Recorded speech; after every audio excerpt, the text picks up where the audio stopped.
সালাম আলাইকুম। আমার স্বামী কুয়াকাটা করে মাছ পাঠাইছে, আপনারা দেখেন। দেখছেন চিংড়ি মাছ, এখন দেখেন বৈরাগী মাছ। এই এখন আছে কার্টুনে দলসা মাছ।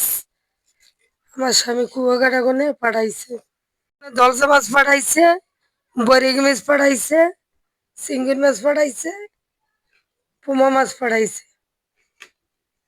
যে মাছ আসলে সব ফিরিয়ে রাখছি, এখন শুধু বৈরাগী মাছ রান্ধি। টমেটো দিলাম, কাঁচামরিচ দিলাম, লবণ দিলাম, হলুদের গুঁড়ো দিলাম, মরিচ দিলাম, তেল দিলাম, হয়েছে। এখন সব দেওয়া শেষ, এখন মাখাইয়ে পানি দিয়ে দেবো। সবকিছু দেওয়া শেষ, এখন বসাই দেবো। মাছের লাগে একটু আলু দিয়ে দিছি। আমার এখন রান্না শেষ, কেমন হয়েছে আমার জানাইবেন।